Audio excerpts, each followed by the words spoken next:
જય સ્વામિનારાયણ બાળકો, ધોરણ 5 વિષય હિન્દી વિષયમાં આજે આપણે વ્યાકરણનો એક ટોપિક ભણીશું. તો વ્યાકરણમાં શું ભણવાના છીએ? શબ્દ और वाक्य.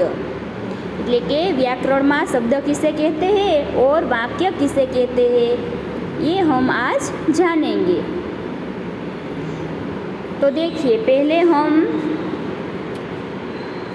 जानेंगे शब्द किसे कहते हैं. वर्ण के सार्थक मेल को शब्द कहते हैं. હવે વર્ણ કે સાર્થક મેલ કો શબ્દ કહેતે હે એટલે કે વર્ણના અર્થવાળા જોડાણને શબ્દ કહેવાય. પરંતુ આપને તરત એવો પ્રશ્ન થાય કે આ વર્ણ કોને કહેવાય? वर्ण किसे कहते हैं? वर्ण का मतलब होता है वह छोटे से छोटी ध्वनि जिसके टुकड़े नहीं कर सकते उसे वर्ण कहते हैं. गुजराती में समझिए तो ध्वनिनो ए नानामां नानो भाग अथवा तो टुकड़ो के जेनो टुकड़ा थता नथी तेने वर्ण कहेवाय छे. जेम के अ ए वर्ण छे. अना बे कटका थई सके नहीं. अनु उच्चारण स्वतंत्र छे. क तो खोड़ो क वत्ता अ बराबर क ए एक अक्षर छे, परंतु ज्यां खोड़ो क आपणे आपणा व्याकरणनी भाषामां कहीए छीए खोड़ो क ए छे वर्ण. ख खोड़ो ख ए वर्ण छे. क पछी अ जे स्वर छे बधा ए छे वर्ण. तो आ वर्णना सार्थक जोडाणने शब्द कहेवाय छे. वर्णना सार्थक जोडाणने शब्द कहेवाय छे. इस वर्ण के सार्थक मेल को शब्द कहते हैं. जे मैं तमने आ वर्ण समझाव्या, आ वर्णनो सार्थक एटले के अर्थवाळुं जोडाण जेने आपणे शब्द कहीए छीए. शब्दमां समजवा माटे आपणे जोईए के सार्थक शब्द केवो होय अने निरर्थक शब्द केवो होय. सार्थक शब्दने हिंदी व्याकरणमां स्थान मळेलुं छे, निरर्थक शब्दने हिंदी व्याकरणमां स्थान मळेलुं नथी. परंतु समजवा माटे आपणे जोईए के निरर्थक शब्द एटले शुं. सार्थक शब्दमां जोईए तो चमक, दादी, राम. चमक एटले तेज, दादी एटले एनो अर्थ निकळे छे दादी. तो पप्पाना मम्मी एटले दादी. राम एक नाम छे. राम विषे आपणे बधा जाणीए छे के जे राजा दशरथना मोटा पुत्र हता. हवे एना ए शब्दने आपणे तेना अक्षरनो एटले के वर्णनो क्रम बदलावी नाखीए तो कमच. चमकनी जग्याए आपणे बोलेलुं कमच, तो कमचनो कोई अर्थ निकळतो नथी. दीदा दीदा एटले पण कांई तेनो मीनिंग एटले के अर्थ थतो नथी. मरा एटले शुं? कंई ज नहीं. तो जे आवा अर्थ वगरना शब्द छे तेने निरर्थक शब्द कहेवाय. अर्थ वगरनो शब्द एटले के निरर्थक शब्द. सार्थक शब्द को हिंदी व्याकरण में स्थान दिया गया है, जबकि निरर्थक शब्द को हिंदी व्याकरण में स्थान नहीं दिया गया. तो आजे आपणे आ सौ प्रथम जोयू शब्द. शब्द किसे कहते हैं? वर्ण के सार्थक मेल को शब्द कहते हैं.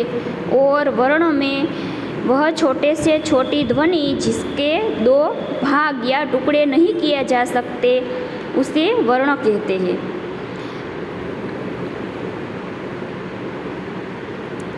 चलो पहलो पॉइंट आपणे जोयो शब्दनो. हवे आपणे जोईए वाक्य.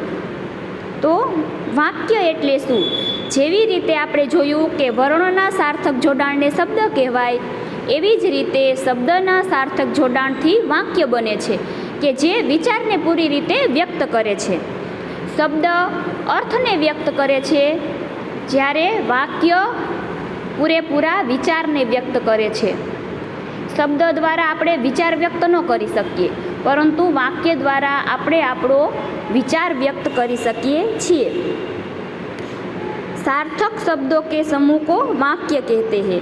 जैसे हमारे देश का नाम भारत है.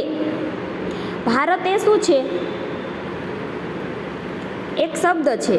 हवे खाली आपणे भारत बोलीए तो आपणे ए समझी सकीए के देशनुं નામ છે, પરંતુ કયા અર્થમાં આપણે એ શબ્દનો પ્રયોગ કરીએ છીએ, એટલે કે આપણે ભારત ખાલી બોલવાથી આપણે આપણો વિચાર વ્યક્ત કરી શકતા નથી, પરંતુ હમારે દેશ કા નામ ભારત હે એવી રીતે કહીએ છીએ ત્યારે આપણે આપણો પૂરો વિચાર વ્યક્ત કરી છે કે આપણા દેશનું નામ ભારત છે.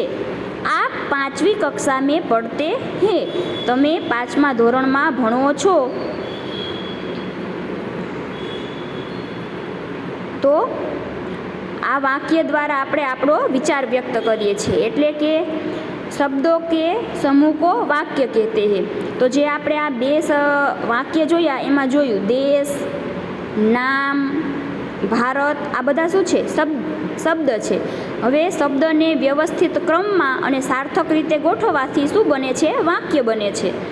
આપ 5વી કક્ષા મેં પડતે હે, આપ 5વી કક્ષા મેં પડતે, આ બધા શું છે? શબ્દ છે. આ શબ્દને ક્રમબદ્ધ રીતે ગોઠવવાથી શું બને છે? વાક્ય બને છે. હવે જે આ વાક્ય તો આપણે કેવી રીતે અને વાક્ય શું છે એ આપણે જોયું કે વાક્ય કેવી રીતે બને, કે શબ્દોનો સાર્થક સમૂહ એટલે વાક્ય બને છે. પરંતુ આ વાક્યના પ્રકાર પડે છે.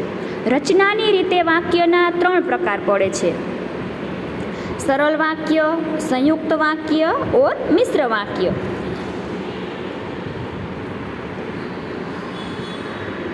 રચનાની દ્રષ્ટિએ વાક્યના જે 3 પ્રકાર પડે છે એ મેં કહ્યા.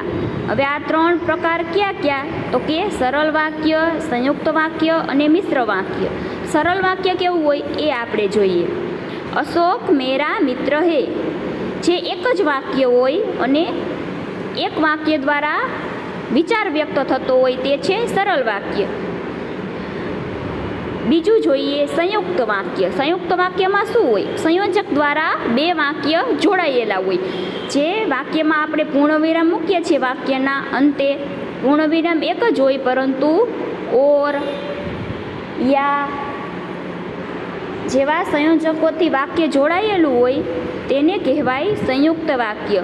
અશોક મેરા મિત્ર હે ઓર મેરે પડોસ મેં હી રહેતા હે. ત્યાર પછીનો ત્રીજો પ્રકાર જોઈએ મિશ્ર વાક્ય. મિશ્ર વાક્ય એટલે કે ઉદાહરણ દ્વારા જોઈએ. અશોક જો મેરા મિત્ર હે મેરે પડોસ મેં હી રહેતા હે. 3 વસ્તુ એટલે કે 2 થી વધારે વસ્તુ, વિચાર એક વાક્ય દ્વારા સમજાવવામાં આવે છે તે છે મિશ્ર વાક્ય. આ જોયા 3 પ્રકાર આપણે રચનાના આધારે. વાક્યની રચનાના આધારે વાક્યના પ્રકાર પડે છે. એ છે સરળ વાક્ય, સંયુક્ત વાક્ય અને મિશ્ર વાક્ય. હવે પછી આપણે જોઈશું અર્થના આધાર પર વાક્ય કે પ્રકાર. તેમાં પહેલું જોઈએ વિધિવાચક વાક્ય.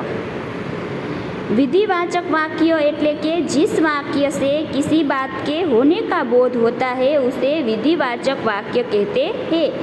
જે વાક્યથી કંઈક વસ્તુ છે એવું દર્શાવે છે, જે વાક્ય કંઈક છે એવો આપને બોધ કરાવે છે, તે વાક્યને વિધિવાચક વાક્ય કહેવાય છે. વિધિવાચક વાક્ય એટલે કે હકારાત્મક વાક્ય. કર્ણ બહુત દાની થા, કર્ણ ખૂબ જ દાની હતો.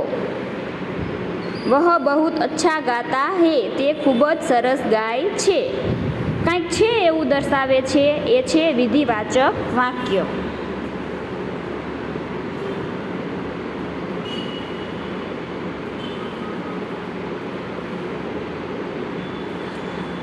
ચાલો હવે બીજો પોઈન્ટ જોઈએ, એટલે કે બીજો પ્રકાર અર્થ કે આધાર પર વાક્યના પ્રકારમાં પહેલો પ્રકાર આપણે જોયો વિધિવાચક વાક્ય, અને હવે બીજો જોઈએ નિષેધ વાક્ય. નિષેધ વાક્ય એટલે નકારાત્મક वाक्य.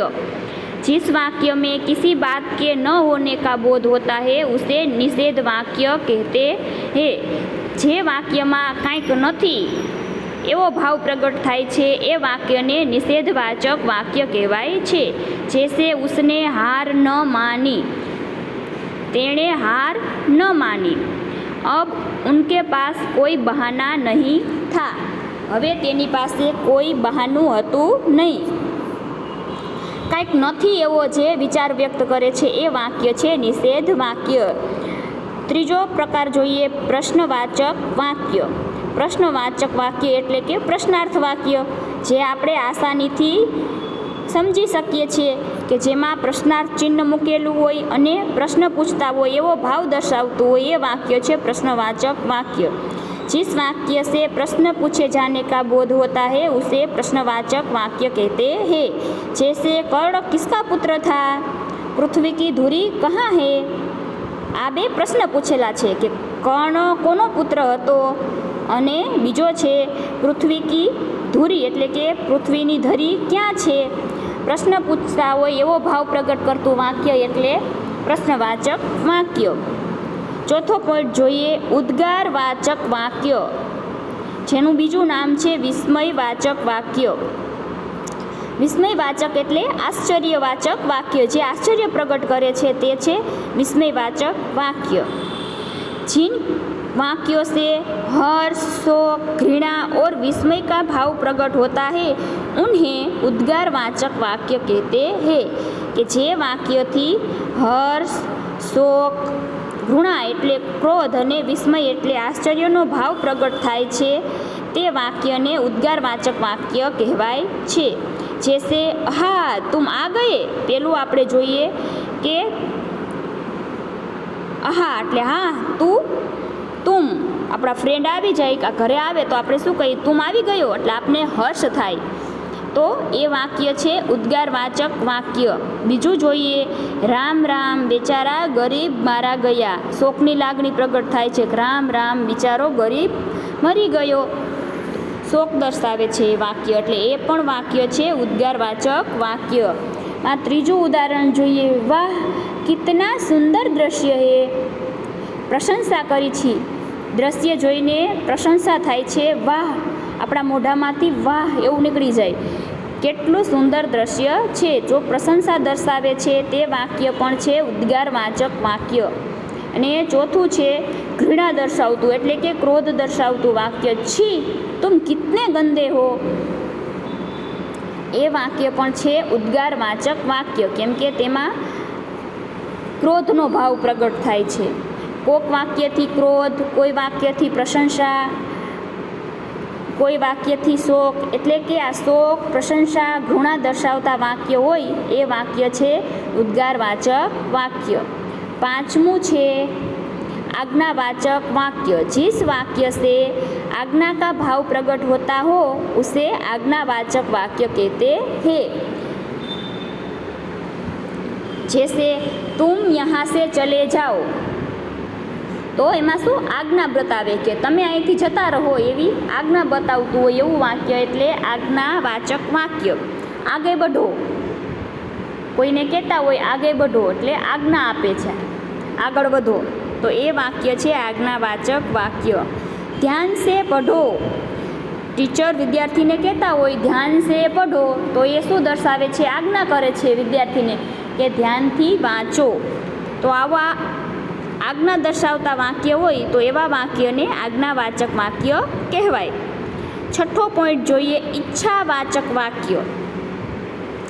जिस वाक्य से किसी इच्छा या शुभकामना का बोध होता है उसे इच्छावाचक वाक्य कहते हैं.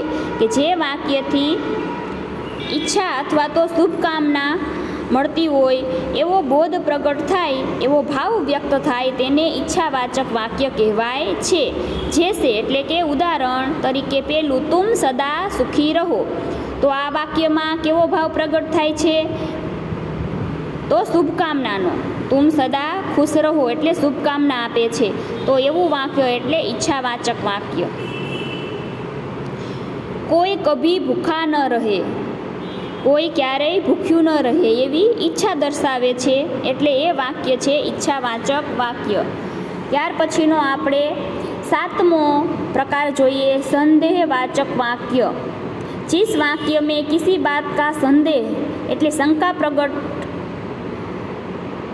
थती होय, जिस वाक्य में किसी बात का संदेह प्रकट हुआ हो उसे संदेहवाचक वाक्य कहते हैं. એટલે કે જે વાક્યમાં શંકા પ્રગટ થતી હોય एवा वाक्य ने संदेहवाचक वाक्य कहते हैं। जैसे पहलू जोइए, इस प्रश्न का उत्तर शायद ही कोई दे सके। तो टीचर एवं कहे कि आ प्रश्नों जवाब कदाच ज कोई आपी सकशे, तो टीचरना मन में शू छे अथवा तो ए केवो भाव प्रकट करे है, एने शंका छे कि आ प्रश्नों जवाब कदाच ज कोक आपी सकशे। बीजो उदाहरण जोईए, अब वह स्टेशन पहुँच गया होगा, तो एना मन कदाच न पण पहोंच्या होय, एटले आ वाक्य द्वारा पण शंका प्रगट थाय है। अब एटले हवे, वह स्टेशन पहुँच गया होगा, हवे ते स्टेशन पहुँची गयो हशे, कदाच न पण पहोंच्या होय तो वाक्य द्वारा शंका एटले संदेह प्रगट थाय छे, तो एवा वाक्य ने संदेहवाचक वाक्य कहेवाय। छेल्लो पॉइंट जोईए, संकेतवाचक वाक्य। संकेतवाचक एटले संकेत आपतुं होय। जो आ बे वाक्य बे प्रकार में शू भेद छे, संदेहवाचक वाक्य अने संकेतवाचक वाक्य। संदेहवाचक एटले जेमां शंका होय, जे वाक्यना विचार में शंका होय ते वाक्य संदेहवाचक वाक्य कहेवाय। अने जे संकेत एटले कोई वस्तु तरफ संकेत करतुं होय तो एवुं वाक्य होय ए छे संकेतवाचक वाक्य। जोईए कोने कहेवाय संकेतवाचक वाक्य? जहाँ एक वाक्य दूसरे वाक्य की संभावना पर निर्भर हो, ऐसे वाक्य को संकेतवाचक वाक्य कहते हैं। याद रखवा माटे आपणे जोईए कि जे वाक्य यदि तो, जब तो, जैसे तैसे, जो अने तो थी जोड़ायेलुं होय ए वाक्य छे संकेतवाचक वाक्य। उदाहरण जोईए, जैसे यदि बाढ़ न आती तो फसल अच्छी होती। बाढ़ एटले वधु पड़तुं पाणी आवुं अथवा तो पूर। जो पूर न आव्युं होत तो फसल एटले अनाज, फसल अच्छी होती, फसल सारी थात। बीजू जोईए, यदि वह ईमानदार न होता तो रुपये न लौटाता। जो ते ईमानदार न हो तो रुपया पाछा आपत नहीं। तीजू जोईए, जब तुम खुद कमाओगे तो पैसे की कीमत समझोगे।